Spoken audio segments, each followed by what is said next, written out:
The West Tigers were back at their beloved Leichhardt Oval for the first time since week 2 of the Telstra Premiership.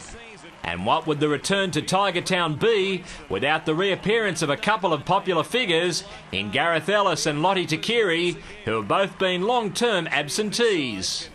They were greeted by the wonderful sight of a packed hill. However, the locals were quickly silenced when Leichhardt Lottie was left prone after falling awkwardly, just 5 minutes into his comeback from a broken arm. The veteran dual international sustained ankle and knee injuries, which could threaten his future. Thanks to Robert Louis, though, the sombre Monday night mood became a lot brighter.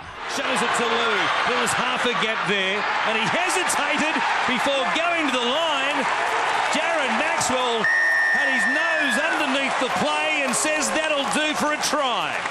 Neville Costigan showed why forwards shouldn't stand in the back line when he mistimed a pass to James McManus, who almost certainly would have scored. Costigan's pass, though, to McManus was forward.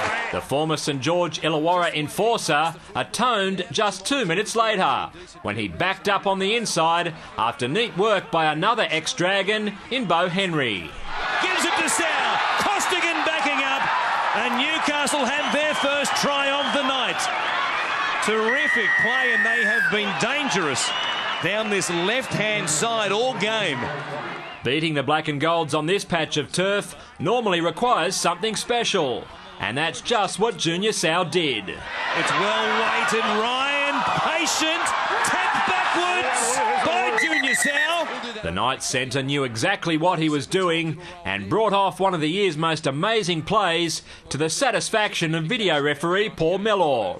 That was a prime example of the high skill level in the NRL, and another one came from rookie centre Tim Simona, who left no doubt about who he's been looking up to. From Marshall, it went to Simona, he produced a Benji flick, and it went to Mitch Brown, and the Tigers have hit back. Benji Marshall couldn't land the difficult conversion though, leaving this cracking contest hanging in the balance at 10-10. The Tigers lacked defensive intensity in the early stages of the second stanza and were punished accordingly. He goes across, here's Kaufusi again, they opened up, alarmingly so, and Kaufusi scores to give Newcastle the lead. Well, no surprise to see Newcastle score there. There was holes everywhere. There might also be some punishment forthcoming for Newcastle pair Cameron Ciraldo and Dan Tolar, after they were booked for this risky tackle on Bryce Gibbs. Wests were anxious to level the scores and kept probing away as only they can, with Blake Ashford looking the man most likely to do it. Yet the Knights somehow managed to keep the hosts at bay.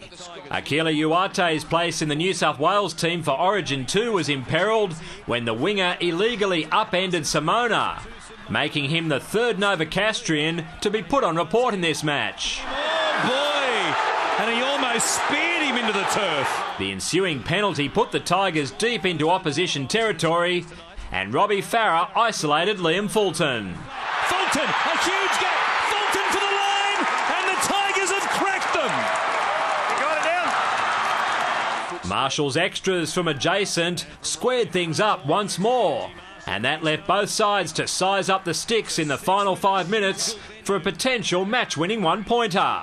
Under pressure, the Knights couldn't nail it, and neither could an ambitious Benji, forcing a second match in round 13 to enter extra time. In the first period of Golden Point, Kurt Gidley managed to get a shot in, which veered off to the right.